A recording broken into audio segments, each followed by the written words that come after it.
So welcome guys. In today's video, I'm going to put you guys on game. I'm going to put you guys on the SOD method. I'm going to show you guys exactly how I figured out how to run up $20,000 a month without you physically doing any work. So without further ado, let's hop into this, Johnson. So as you guys can see, and as you guys know, I don't do landscape anymore.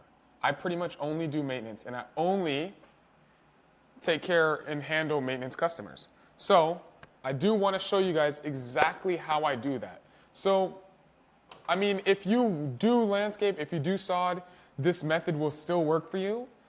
This is how I sell the jobs. So technically speaking, if you were selling the jobs yourself, you could just do the job. But if you're trying to do like the same thing as me and you don't want to build a landscape division yet, and maybe you're still working on that maintenance division, you're trying to work up to that 7-figure maintenance division revenue goal, as you guys should know through the Grow Growth Club. If you guys aren't in the Grow Growth Club, join.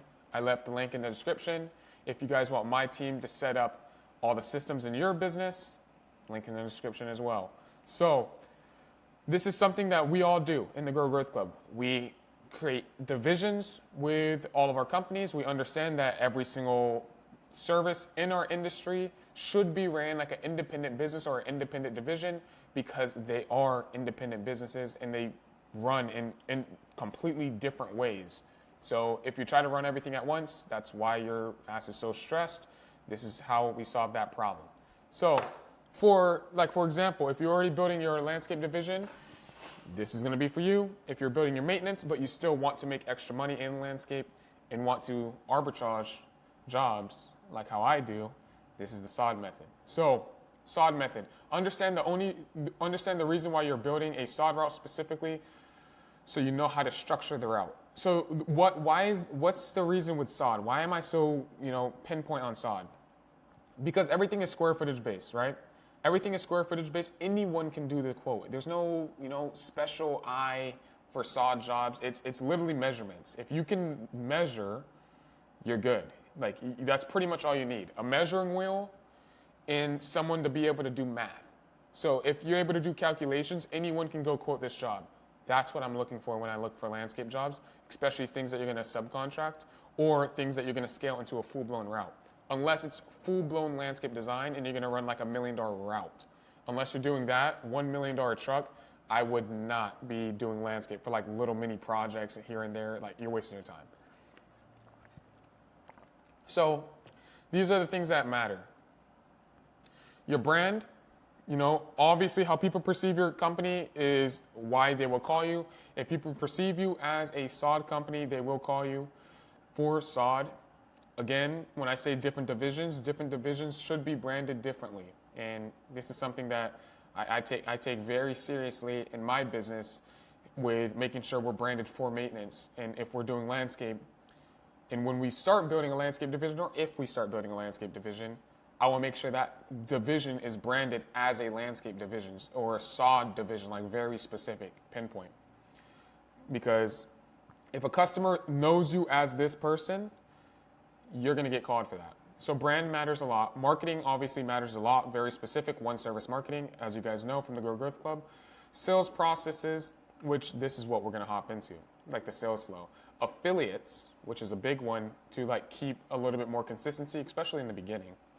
Maximizing spend. So instead of you doing like 50 different marketing methods, when you do a marketing method, max the marketing method out before you start integrating another marketing method. And then vertical integration. This is going to be, and this is something that literally no one does. But when you do, like for example, one service, and you're being very specific and pinpoint, for example, like SOD, vertical integration would look like this. If you're doing SOD jobs and you order the SOD to get delivered at the local SOD depot, and then you have them deliver the SOD to the job site. Vertical integration would look like this. You work out a deal with that SOD depot that you're ordering about like 20 pallets a week. Is there any way you can get a small wholesale discount? If there is, and if they let you get a small wholesale, which they usually do, you'll be able to get SOD for cheaper. So the whole goal of vertical integration is making your cost lower. So you work at an affiliate, you work at a deal with the SOD company. Okay, you're ordering a consistent 20 pallets a week. If your consistency is up there and you're already like booked out, you can start getting the SOD wholesaled ordered to your physical yard. And if you had for example, like a trailer that could carry the SOD and a loader, you will spend a lot less money on SOD. So vertical integration looks like getting your costs lower, and that could be eventually like you almost becoming a supplier for yourself. And when you do stuff like that, and when you're taking a route serious, you're able to make moves like that. And these moves is what gets you to the point where you can charge rock bottom price, like say for example, like $500 a pallet, which is cheap as hell. A pallet's about like $250 to $300 delivered. $350 delivered. So you're doing it for $150 a pallet. But what if you were getting the pallets and you're getting the SOD for about you're getting the SOD for about $150.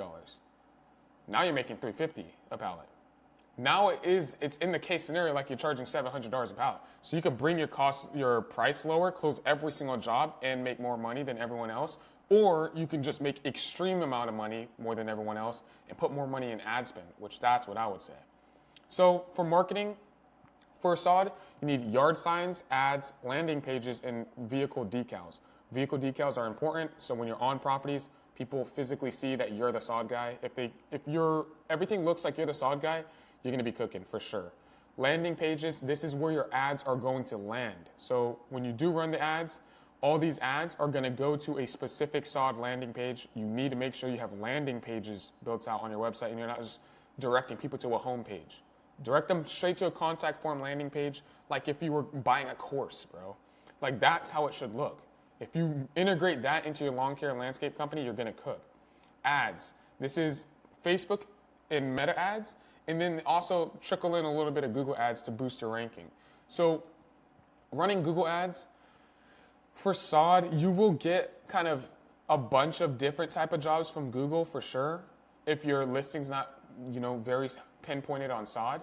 If you make SOD, if you run SOD ads to a SOD landing page, it's probably going to funnel out a lot of, bullshit people who are trying to call you for mulch or for a cleanup or something that you're not trying to advertise for. Mind you should be running these as separate campaigns. Landing pages would help solve that problem most likely. But then meta ads, these are video ads. You need to start making video ads when it comes to SOD. Telling you, these shits print. Yard signs, this is mass brand coverage. You should have yard signs everywhere. You should pinpoint the amount of yard signs you're allowed to put out in your area. And that needs to be filled like clockwork, like religiously. You need to make sure that the yard sign spots are always full. And then when you're doing a job, you need to make sure a yard sign's on that job site. So everyone knows your brand. When it comes to affiliates, and this is one I like, you work with general contractors, GCs, and these are people who are like doing home buildings. These are people who are doing fix and flips, general contractors in general, who need a bunch of subcontractors. You can build consistency through GCs. You can build consistency through pool construction because they demo the pool and the yard always looks like shit. We all know this. And they never do the SOD, if you notice that. Like the SOD's not ever included. It's like they have to call a separate company. So if you work with these pool companies and give them referral fees, all right, they're just going to refer you. They're like, you should use this person though. And then when you close these people, you just give them referral fees. House flippers, I kind of already said that with the GCs. And then property management companies. I'd rather not work with property management companies. I'd rather work with pool construction, house flippers, or GCs. Property management companies, you can though, but it's usually going to be smaller, like little mini jobs. I don't got time for that bullshit. When it comes to the funnel of how this should look, your yard signs, ads, and your affiliates should all go to a call or website inquiry. This call can be automated through AI, and the website inquiry, and this is the thing, the call can be automated and immediately input the information into the website inquiry, and you get everything through email. Warm door knocking on the properties will also lead to sales presentations. So when you have people on properties, you can make the crew lead go door knock the surrounding doors. If he closes anything, he gets commission like a sales rep. So kind of like a setter. And if you're in the roofing industry, you would know like this is called canvassing.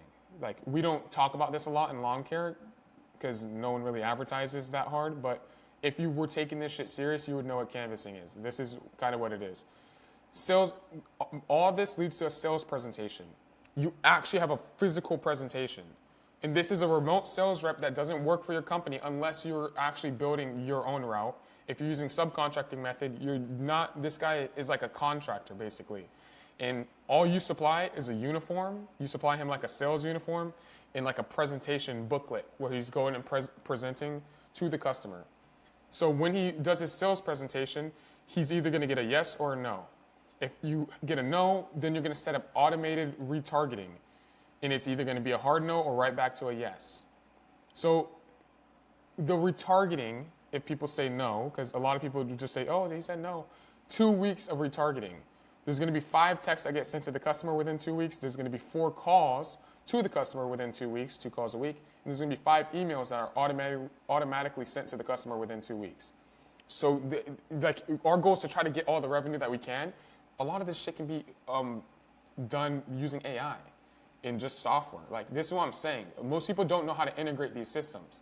Again, if you need my team to integrate these systems into your business, I leave the link in the description. If you kind of want to just learn a little bit more, join the GGC. But when you get this yes, this is now when you can either subcontract it out or you can do it yourself. Get onto schedule. When it does come to the sales presentation, I'm probably going to make a video going a little bit more in depth because this is how we drive the price high. And I'm going to make a actual breakdown like this on YouTube for the sales presentation. So you guys understand when we say yes, and like we're going to get no's for sure, but with our retargeting, which no one does in our industry, we're going to get a lot more yeses than people. People will like go out and get like 30% close ratios. They're not doing retargeting. I know for a damn sure they're not doing retargeting. And it's either that or they're not doing the sales appointment ASAP. Like once the customer actually requested for a quote, they're saying like, oh, I'll be there in a week. Like, okay, do the quote ASAP. You have remote closers who are using their own cars. All you have to supply is uniform in the actual sales presentation for them. The physical sales presentation. This is something I'm going to show you guys in the next video. But this type of like intention when it does come to landscape would make you print. The only reason I don't have this implemented is because I'm finishing maintenance division. If we do implement anything else, I may implement fertilization. I still don't know if I want to implement SOD or if it just makes more sense to run this kind of like a subcontracting business. It's a lot easier and a lot less headache than managing job sites for sure. But if you guys want me to do more deep dives, leave a comment on whatever you want me to deep dive on. Again, if you're not in the Grow Growth Club, it's completely free. You guys should be in there. I'm going to leave the link to that. If you guys want my team to implement things like this into your business, I'll leave the link for that in the description as well. But without further ado, I got to get back to work.